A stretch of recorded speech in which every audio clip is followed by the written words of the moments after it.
Hello and welcome to another Scale Warmachines video. This film will be a little bit different.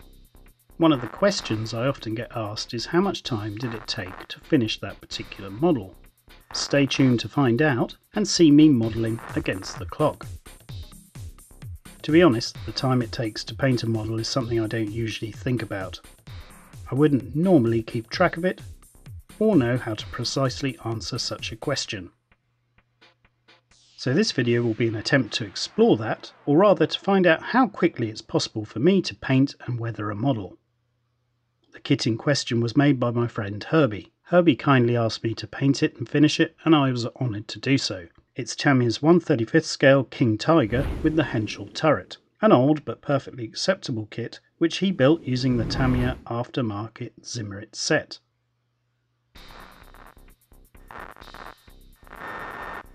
We were both quite impressed with this innovative yet simple solution to reproducing the German anti-magnetic mine paste seen on so many of their tanks.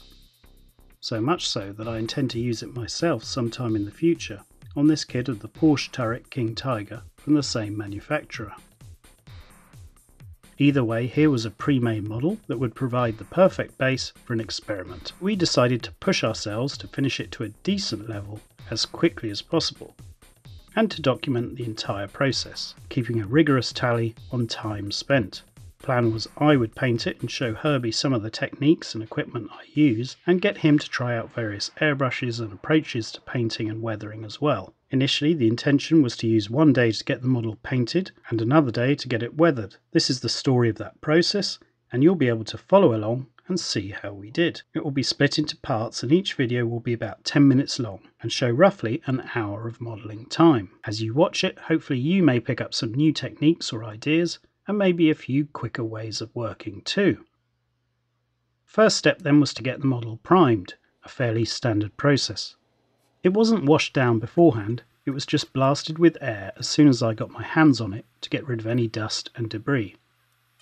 In the spray booth, it was first painted with some MIG Productions surface primer in a deep red oxide tone.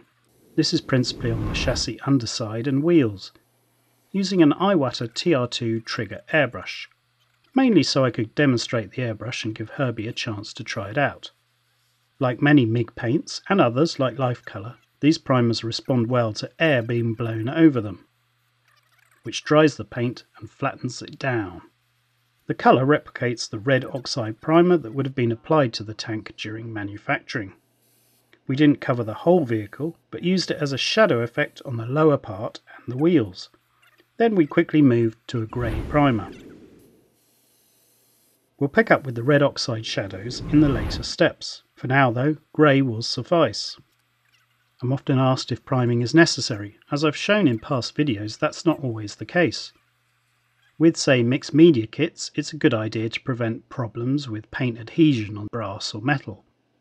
In this case, it was pretty much a bare plastic kit, but the Zimmerit water slide transfers were a bit of an unknown. So the grey primer helped to bed everything down and seal those additions for the paint stages to come. The lighter primer is applied in thin coats and allowed to cover all the main details, whilst leaving the red oxide primer colour on the lower parts. It's important not to overdo this or apply it too thickly. It's on thin but covers pretty much everything, giving a key or a rougher surface than the shiny plastic for the main paint to adhere to. And then we'll do all the speckling. Now it's time to reprise the shadows with the red oxide primer shade. As you'll see, this will be taken quite far. The purpose is to create what's sometimes called pre-shading, but basically it's used to create underlying shadows and demarcation of the main details. This will enhance the 3D effect of the later paint coats. In these shots you can see us misting the darker primer over the model, mostly from below, so small amounts of darker paint land in the shadows and recesses. Here you can see it being applied over the turret by Herbie. There's no hard and fast rules, just mist on the shade in small amounts. He's taking his gloves off.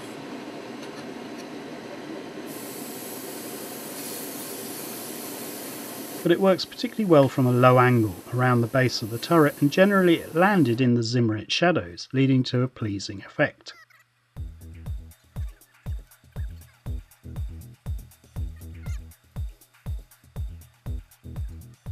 This is the start of the process, but with the model moved to the workbench, the pre-shading can begin in earnest.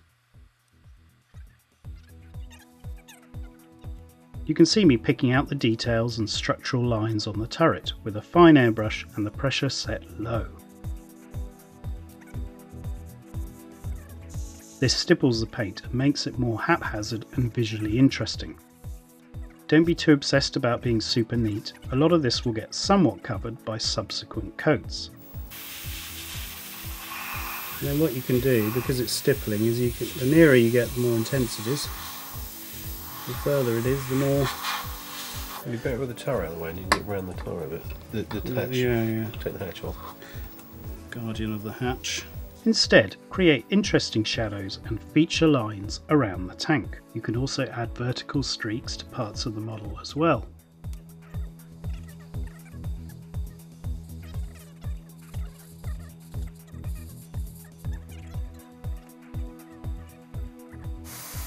So we go along the edges, get a little speckly, and then around the engine hatch I think we'll go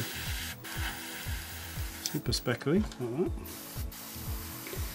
Because these will hopefully show through as oil splodges. We're going to try and get that to show through. We're just doing very light coats. If you're doing it generally, kind of like everywhere, try to keep it in the pockets and the sort of... Can you see along there? I've tried to go along the edge. Yeah. So try and keep it around the structure.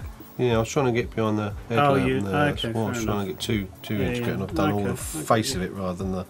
Yeah. I'm struggling a little bit. There's the back. The back needs a whole load of work, so you can go to town on that. So with the clock ticking, we've spent about an hour so far to get the model to this point, according to the recorded video files. Right, let's just tie everything together.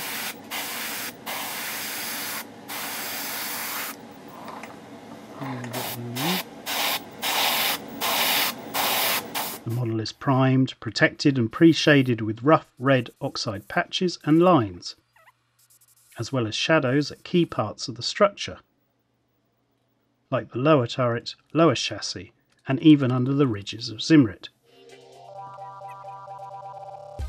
Here you can see how the model looks so far.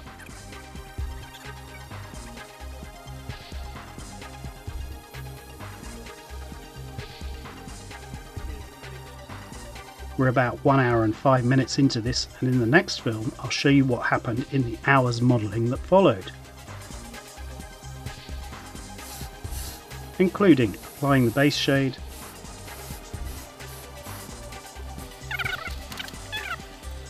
the camouflage, as well as the next stages. This is definitely not how I'd usually tackle a project. Generally, I try not to put pressure on myself, and I treat scale war machines and my creations as a hobby for enjoyment. As you'll see next time, getting the chance to work this way on someone else's model was stressful, but ultimately rewarding and a huge learning experience. So tune in next time as the minutes tick away and we tackle the meaty part of the main job, the camo scheme. See you next time. And don't forget to hit subscribe and click the notification bell to be notified when the new video is released. Thanks a lot, and bye.